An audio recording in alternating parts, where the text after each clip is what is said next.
Ipinanganak ang influencer na si Diego Garcia na wala siyang lower limbs dahil sa tinatawag na Tetra Amelia Syndrome. Sa social media, kayang-kaya niyang pasayahin at pagilingin ng milyon-milyong mga netizen. Marami siyang napapaligaya. No? Oo. Pero sa likod ng mga kamera, may mas malaking kwentong dapat pag-usapan dahil hindi lahat ng persons with disability ay nabibigyan ng platform, pagkakataon at suportang natanggap ni Diego. Oo, kasi nagkaroon tayo ng Persons with Disability Month.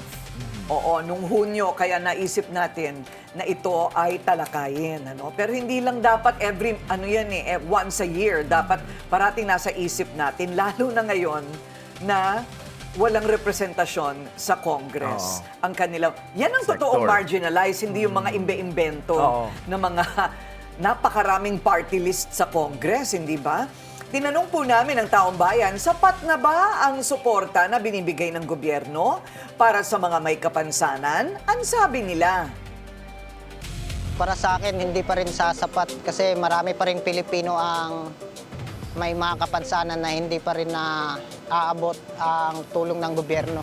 Hindi talaga siya sapat, katulad sa na-mention ko din kanina na yung hospital facilities na meron tayo ngayon, sobrang kulang, and then at the same time, as may part ng family ko na member din ng may mga kapansanan, hindi talaga sila nabibigyan ng pansin. Wala talaga. Kung meron man, siguro hindi naaabot kahit sa mga local, katulad ng mga barangay. Sobrang kulang pa rin talaga. Naniniwala naman po ako na that our government is trying their best to lessen the gap with regards sa ating mga people with disabilities. But I believe na there is still much more to do, especially po sa mga policies natin with regards to our protecting and making more safe spaces for our friends with disabilities, knowing na ang dami pa ring infrastructures, even government infrastructures na hindi safe for our friends na may mga kapansanan. Para sa akin, hindi siguro. Kasi meron akong kapitbahay na PWD, wala naman siyang benefits na natatanggap sa totoo lang. Yung pamilya niya naghihirap din. Wala silang tulong na natatanggap. So para sa akin, parang hindi sapat. Para pag-usapan ang kanyang personal na karanasan at ang mas malawak na laban ng mga PWD dito sa ating bansa, ay makakasama po natin ang viral content creator at dancer mula Davao de Oro, Diego Garcia. Welcome to Memo, Diego. Hi po, welcome. Dancer lang ba? Di ba Welcome to kumakanta Memo. ka Thank you din? Yes po, Miss Corina. Oo, kumakanta din siya at gusto rin niyang maging artista. Wow. Oo, Pasok hindi na ba? pasok na eh. Oo. Thank you po. So, kaya itong iyong naging kondisyon, tetra, Amelia syndrome po. ano yon? Saan yun? Sa sinapupunan pa lang? Yes po, parang ganun. Sinapupunan. Tapos parang ano po yun, dala ng stress ng mom ko at pagod. Ganun po. Parang doon po naging dahilan po. Ah, ganon? Oo. Pero ang pinaka ano talaga sinabi ng mom ko is pills po yun dahil po doon. Hindi niya alam na siya'y nagdadalang tao? Yes po. Oo. Pero itong kondisyon mo, hindi siya naging hadlang doon sa, kita mo naman, nagmamakarena ka pa, mabuti ka pa, marunong ka nun. Hindi ako marunong niyan. Ayun po. Oo, Actually, that was ano po, yesterday po during my dance fitness concert po sa Tagum City po. Okay. Opo. Dance fitness concert. Ayun. Okay, so paano mo nalagpasan yung kondisyon mo? Bata ka pa lang talagang self-confident. Oo po, Miss Corina, sir. Ano talaga, ako yung tipong tao na talagang palaban sa buhay. Na kahit ano pa man yung mga naririnig kong mga pambabash, talagang wala, ini-ignore ko lang po kasi ako to eh. And I'm unique. So magkaiba po tayo. And iniisip ko, we are all equal po eh. So bakit pa ako mahihiya? 'Di ba? So papakita natin kung anong meron tayo. Saan mo nakuha yung ganung attitude, Diego? Ano po, from my family po, kasi sila po yung nagpupush sa akin, sir, na okay, kung mahiya, gawin mo kung anong dapat mong gawin. Ah, yes po. okay. So, sa pamilya pa lang, kasi Parang hindi ko ma-imagine, ikaw bata ka, di ba? Bata. Lahat ng kalaro mo, may mga binte, ikaw wala. So kahit nung bata ka, hindi ka talaga tinatamaan ng Actually, sama ng loob. Actually, hindi na iwasan yan, Sir Miss Corina. Meron pa ring time na medyo tumatagos, pero wala ini-ignore ko na lang po kasi wala ding mangyayari kung papatulan ko sila, kung papatol pa ako. So, parang ganun po yun. Ayun. Kailan ka naging influencer? Way back 2019 po. Pero nag-start po ako sa Facebook po. Pero nung panahon na yon, hindi pa ako sikat sa Facebook po. So, someone pushing me na mag-TikTok po, na gumawa ng content, like sayaw, kanta, acting po. And then, yun, hindi ko na-expect, Miss Corina, na magbo-boom pala siya. Oo. Oo. And then, first content na nagbo-boom sa akin, yung sayaw po talaga. Sayaw talaga. Oo, kasi yun yung parang malaking impact sa mga tao. Lalo na yung mga may iniindang mga kalungkutan, problema. Parang tinanggal ko sila. Tinanggal ko yun sa kanila. Through my sa pagsasayaw po. Oo. Ang galing, ano? Good vibes. Oh, good vibes, There you yes go. po. Ang galing, ano? Kasi naman yung balakang niya talaga naman kung kumembot. Yes, thank you po. So what kind of physical exercises do you do? You have to do that, di ba? Actually, daily routine ko na po siya. Every morning, nagzuzumba po ako. Dance fitness po every 7 or 8 a.m. ng morning po. Habang naka-live stream po ako sa TikTok po. Yun po yung ginagawa ko po. Parang mag-exercise tayo umaga, parang ganon. Ay, hindi po, talagang Zumba talaga. Zumba talaga? Oo, yes po. And then, paghapon or gabi, nag-workout din po. Ayun. Kailangan, you know why? Because naglalakad siya gamit ang kanyang kamay. Siyempre. Nung una kong makilala si Diego, sabi niya, pangarap daw niya magkaroon ng tsinelas. Sabi ko, saan mo naman susuotin yung tsinelas? Ma'am, sa kamay ko. Kasi talagang meron kang footwear sa kamay. Opo. Oo. I Yes mean, po. when you're walking or, mobile. May konti lang dito parang konti lang naman po siya. Oo. So, Pero may support ka pa may din? support pa rin po siya. Opo. Okay. Uy, ako nagbigay ng tsinelas na yan. Wow. Oo. Yes po, bigay ni Miss Corina. Yung isa may pirma ko, nakakwadro na. Yes po. Huwag mo ibebenta yun. Hindi po, plano ko po yung i-frame po, Miss Corina. Oo nga. Ibigay mo sa akin ako na mag-frame para sa'yo. Gagastos ka pa. Thank you po. Okay. So, yung kondisyon ng mga PWD, noon at ngayon, may pagkakaiba ba? Actually, yung noon, masasabi kong medyo kulang. Oo. And parang hindi upgraded. Parang, so, masasabi, yung ngayon naman, parang nagle-level up. Parang ganun po siya. Yun po. Pag nagle-level up, anong ibig sabihin nun? Hindi ba dapat meron kayong stipend, meron kayong parang ayuda galing gobyerno, which is regular? Hindi ko masasabing regular. Siguro panapanahon, parang ganun po. Kasi masasabi kong hindi pa rin sapat, parang ganun po. Oo. Magkano yung natatanggap mo halimbawa Saan? na mula sa gobyerno kung meron man? Pag cash assistant like 3K, mga ganun, or 5K, mga Tapos ganun. hindi pa regular, ano? Hindi pa regular. Ano yan? Kailangan mo pang hingin. Depende po kapag need na talaga. Like mga grocery, parang ganun po. Alam mo, the problem is, Willard, hindi naman nila alam eh. Alam mo, kahit di ba sabi ko nga sa'yo, ang dami nating batas, pero hindi natin alam na meron tayong karapatan o meron dapat probisyon ng gobyerno sa atin. Kasi hindi naman pinapaalam, hindi naman aktibo ang gobyerno sa kanilang mga information campaign. So even for the PWD, hindi nila alam kung ano ang dapat na mapa sa kanila. Entitled pala sila sa ganitong klaseng ayuda na hindi nila nakukuha. Oo, totoo yun. Kasi yun din ang narinig ko sa isang kinatawan ng kanilang mga organisasyon at sinasabi nga niya na napakalaki pa ng pagkukulang na dapat ibigay. Kung ikaw ang tatanungin, ano ang maganda sanang maibigay ng gobyerno? Actually, yung pinaka-importante sa mga katulad namin po, kailangan talaga, for me po Miss Corina, ano talaga, yung ramp talaga. Yung magkaroon ng accessibility sa daanan ng mga PWD. Kasi may mga ibang destination na walang daluyan po, sir. yung may puro stairs. So which is parang medyo mahirap din po sa part namin na ganun po. Lalo na yung mga nakagamit ng wheelchair, ganun po. Totoo yan, simpleng ramp lang sa mga kalsada. Yes po. And even mga private institutions, mga building nila, ang layo.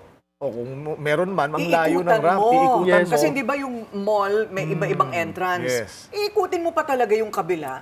Totoo May po yun. ganon? Opo. Kung meron ang layo, minsan wala. Yes po. Oo.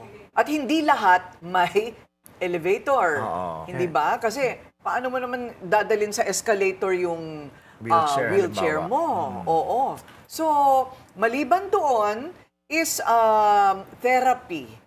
Meron ding mga persons with disability na nangangailangan ng therapy. Parang wala rin yata. No, Wala din po yun. Hindi ka bahagi ng isang organisasyon.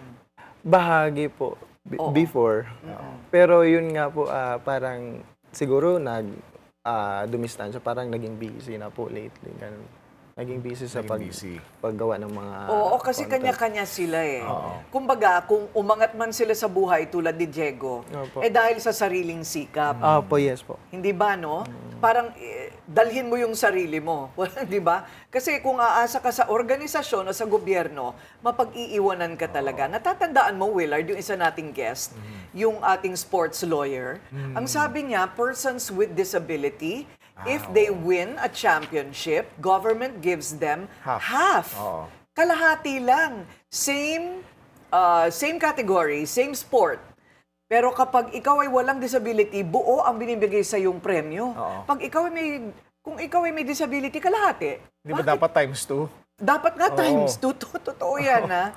Kasi times 2 yung effort, di ba? And also when it comes to this bullying, meron ka rin mga karanasang ganon. Yeah, super. Mayroon talaga. Hindi talaga nawawala yan. Kasi, kumbaga, yan yung naging kakambal na sa buhay natin, sir, Miss Corina. Kahit gaano ka pa kabuting tao, meron at meron talaga. So, yun. hindi Sa maiwasan. school, meron ka bang pagsusumbungan? Kasi ang mga bata ko minsan kapag sila ay pinanganak ng ganon, sa Opo. school pa lang, pinapatay na yung kanilang mga pangarap dahil sa walang mapagsumbungan kapag kinukuyog sila. Oo. Yung mom ko lang po ang sumbungan po kapag nasa kagitna ng kalungkutan, sa bully, ganun po. Yun yung pinagugutan ko kapag binubuli po ako. So, noong nag-aaral ka pa, Diego, wala kang natanggap na suporta kahit sa school, simula sa school. Wala po, kasi sariling sikap ng Oo. family ko po, sir. At sa paghahanap ng trabaho, maaari mo ba ikwento sa amin? Oo, yung naging yan. difficulties Ako, isa pa mo? yun. Oo, at possible discrimination na na-receive nung naghahanap ka ng, kumbaga, employment. Actually, after my graduate po ng college, vocational course po, Miss Corina, ano pong nangyari? Dumaan po ako sa OJT, on-the-job training po sa government. So, after 1 month and 1 week training po, nagkaroon po ako ng opportunity at binigyan po ako ng pagkakataon ng gobyerno na makapagtrabaho po sa kanilang tawag nito, government po. And then, yun, hindi ko in-expect na mabibigyan po pala ako ng, yun nga po, opportunity na to show my capability po. And yun po, sa awa ng Panginoon, nakapasok po ako sa trabaho po. Yes, at umabot po ako ng 7 years po. Wow. Yes po, sa government po. Ano yung trabaho mo? Ano yung eksaktong pinagagawa sa'yo? Ang trabaho ko po talaga, receptionist po. Receptionist po ako sa okay. Department of Tourism po. Oh, maganda naman, Yes ano? po. And bali, ako po yung mga binibigyan ng mga inquiries. Ako po yung nagbibigay ng mga details kung anong dapat gawin po. Mga tourists po na nagtatanong po sa mga view, spot, mga spot tourist po. spots, Tourist oo. spot po. Yes po. Uy, pero hindi lahat kasing swerte mo. Yes po. Hindi ba, no? Opo. Kasi yung iba, hindi na sila pwedeng mangarap na makakuha ng ganyang klaseng trabaho. Opo. Oo, dahil receptionist, sa bagay, nakaupo ka lang, hindi ba? Yes po. So, ano kaya ang dapat pa nating malaman tungkol sa ano ba ang mga pangangailangan ng sektor na ito? So, marami ang tumitingala sa iyo bilang inspirasyon. So, kung ikaw ay bibigyan ng pagkakataon, ano ang hihingin mo sa gobyerno? Siguro yung mga assistive device. Kasi yun pinaka-importante eh. Hindi lang senior citizen, but of course, same situation ko po, na kailangan meron silang ma-provide na wheelchair. Importante po yan yung walker, yung tungkod, mga ganun po. Yung po mga support na kailangan po sa amin. And of course, sa mga, yung gaya po na sinabi ko, yung magkaroon ng accessibility na ramp para sa mga PWD. Kasi dyan din sila nagsasuffer or nahihirapan po. Yes po, yun po. Hindi lang hindi lang tayo doon sa mga immobile. Opo. Kundi hindi nakakakita. Hindi ba? Yes, especially din po yan. Yung magkaroon din po ng mga, di ba po, pagkabulag, kailangan din po mabigyan ng importansya po. Oo. At saka trabaho. Opo. Paano naman yung public transportation? Ano po, sa akin po, from my house po, ang ginagawa ko po, nagko-commute po ako ng tricycle po. Opo. Or minsan, nagmo-motor po. Ganun po, umaangkas po ako ng motor papunta sa trabaho po. Ay, umaangkas. Opo. Talaga ba? Opo. Nakakaangkas ka ng motor? Oo naman po. Ang galing mo naman. Sobrang easy lang po. Totoo? Ano po, actually, wala po talagang mahirap sa part ko, kung tutuusin. Gano'n. Kasi kaya mo na. Kaya ko Bata na ka pa po. lang, kaya mo na. Yes po. Oo, pati pag-akit ang hagdanan. Ayun. Pagkatapos, yung iba, paano? Public transportation, sa bus, pwede ka rin. Pwede din po. Sa jeep, ganyan. Yes po. Naka-experience na rin ako sumakay ng bus po. Yes po. Okay naman po siya. Nakakaya ko naman. Oo. At binibigyan, merong bang section sa bus for the persons with disability? Wala po. Ay, wala? For me po kasi wala naman po akong doon sa province. Wala pong ganun po. Siguro dapat may space sa bandang harapan, bungad ng bus. Opo. Tsaka there's a larger space at the Yes. back for wheelchairs. Dapat may ganon. Okay, para mabigyan naman po tayo ng linaw kung ano ang ginagawa ng gobyerno o hindi ginagawa ng gobyerno para sa mga persons with disability. Nasa linya po ngayon si Doktora Gina Manalaysay. Magandang umaga po, Doktora. Welcome to Memo. Hello po, magandang umaga. Oo. Si Doc Gina ay na-aksidente. Siya ay na-aksidente, so nagkakilala na kami. Siya ay still now a working dentist kahit na hindi na niya magamit ang kanyang mga binti para maglakad. So, Dr. Gina, pinag-uusapan namin na walang representasyon ngayon ang mga persons with disability in Congress. Tama po ba? Sa Kongreso po wala, pero po tayo sa mga resource person at meron pong pinag-uusapan tungkol sa sektor ng may kapansanan. So, kayo po'y bahagi nitong mga organisasyon na ito? Opo, bali po meron tayong National which is Mabini, Life Hate, and then one of the co-founders din po ako ng Las Piñas Persons with Disability Federation. At ngayon po ay existing National Anti-Poverty Commission, one of the council members. Okay, kung bibigyan po kayo ng pagkakataon, humingi diretso kay PBBM, ano ang isa sa tatlong pinakamalalaking problema ng mga persons with disability sa bansang ito? Yeah, tama po yung sinabi ni Sir kanina, yung accessibility. Sa ngayon po, meron kaming inihahain sa Office of the President tungkol po dun sa EO ng public transportation for it to be accessible. And then, meron din po tayong inihahain na yung EO 417 naman po, yung economic independence for persons with disability, ay maging na siya, batas. Nasa proseso po siya ng interagency pa lang sa ngayon. Tapos yung pangatlo naman po, sana po, pinakamadali, is batas naman na po yung 11228, yung pong mandated PhilHealth membership, pukduhan na po sana for the next year. Ay, ano po yun? Ito po ay batas na. Ano nga po ba itong batas na ito? Pero hindi po na-i-implement. Hindi pa po. 11228 po siya or 11223. Sorry naman po. Hindi ko na matandaan. Kasi yung isa po is universal healthcare.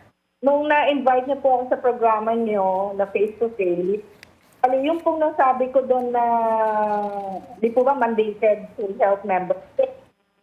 Bale, magagamit po siya via UHC, Universal Healthcare. Hindi po talaga yung batas na nauukol para sa sektor. Okay. Yung sinabi ko pang pag-need, yun po yun, Universal Healthcare yung papasok. Okay, and you prefer na Nasana po, ipasakit po nila, pondohan yung nakapasa na po siya, batas na siya, pondohan na lang po. Kasi pondohan? malaking tulong po yun eh. Okay. So hindi pa napopondohan. Sa Hindi po Opo. Hindi pa po. So sa kasalukuyang budget po, meron po ba kayo nalalaman na naging allocation para po dito? For the entire persons with disability po, meron naman tayong allocated budget from the government, from each agency. Alam mo ba po, yung sa DPWH, meron tayo dyan 1%. Yun yung napagkasunduan before. Pero when you look at the GAA or General Appropriations Act, wala po siyang specific percentage. So parang as need arises, yung ginagawa, mas maganda po sana may flooring. Opo. Na at least 1% para po, yun na ho, may pinahahawakan yung sektor. Okay, sa barangay level po, Doc, meron po ba dapat binibigay ang mga barangay sa mga persons with disability on a regular basis? Yes po, ma'am. Every year po yan, mula from the national down to the barangay level, meron po dapat. Ngayon po dito sa Las Piñas, it is the federation, citywide po yun. Nakaka-access po kami ng budget. Let's say we have 4 billion in a year. So 1% of that is 40M. Yun po yung pinaghahatian ng senior citizens and the persons with disability. And then, maski po sa barangay, in our barangay Pilar, majority po dito ng 20 barangays in Las Piñas, meron po siyang allocated budget na yun din po, nag-run din po ng 1 to 2% a year. Okay, but Depende po sa barangay council kung ilang percent yung ibibigay nila. Pero meron po. meron kung hihingin mo at kung aktibo yung grupo na singilin ng local government. Yes po. At saka kung malakas po yung boses nga po, tama kayo. Opo. Ano po ito, Doc Gina? Isang bagsakang bigay or kailangan monthly or weekly Kapag natatanggap? Pasko daw, ginagamit nilang pangampanya. Hindi po. Sa iba po, totoo kayo. Totoo Hindi yun po dapat eh. po gumagawa sila ng annual investment plan. So, isasubmit po nila yon. Like po kami, nag-submit ng 2025. Bali ho ngayon, year-long, napapondohan po lahat ng activities In Las ng Piñas. association sa barangay. Oo. Dapat ganon. Yes po. Okay. Ma'am, marami pong salamat sa inyong panahon. Sana po makahanap kayo ng inyong mga kampyon dito po sa Kongreso at sa Senado. Thank you very much, Dr. Gina Manalaysay. Maraming pong salamat. Ayan. Hindi ba dapat, Diego, lahat tulad mo? Hindi naman lahat tulad mo. Oo nga po. Hindi ba? Yes Ikaw, po. gumagawa ka ng sarili mong paraan. Yes po. So, imbitahin mo silang manood sa TikTok mo. Ayan po. So, hello po mga kapamilya. Ayan.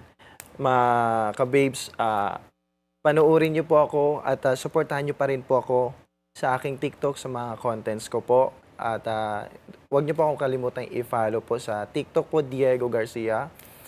Sa Facebook po, Diego Garcia po. Thank you so much po. Thank you rin, Diego. Ikaw ay lumuwas pa mula Nueva Ecija, di ba? Ay, saan nga ba? Quezon City. Quezon City. Davao de Oro po. Davao de Oro. Quezon City po. Quezon, lumuwas ako galing Quezon City. Okay. Ako din lumuwas galing Maynila sa layo eh. Sa layo ng biyahe. Lumuwas talaga. Davao de Oro. Ako lumuwas pa ako galing Pituason. Grabe. Biro mo yung dating 3 minuto, naging 4 na minuto. Dahil tatawid ka ng EDSA. Okay, Diego, salamat. Thank you po. Anyway, matapos ang mahabang talakayan, oras na para Bigyan naman ng kasagutan mula sa netizens ang katanungan, sapat na nga ba ang suportang binibigay ng gobyerno para sa may kapansanan? Sabi ni Ruben Movilla Sr., ano? Sapat? Ni wala nga binibigay dito sa Infanta, Pangasinan. Lalo ako, hinding-hindi ako makakatrabaho ngayon. Ayun. Sabi naman ni Sir B. Hernando, hindi sapat. Sobrang kawawa ang PWD at seniors, pipila kada may ayuda. Sa ilang cities, medyo okay, pero the rest, mapapamura ka talaga. Yikes. Giancarlo Uy, nga, yung 1,000 na birthday gift kuno sa PWD, pinag-iinteresan pa eh.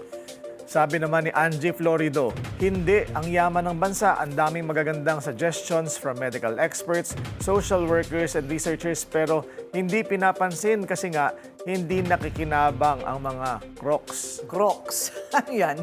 Mga crocodile. Annalisa, ang tanong, may naibigay na ba? Meron naman, pero hindi nga lahat. Tinatago.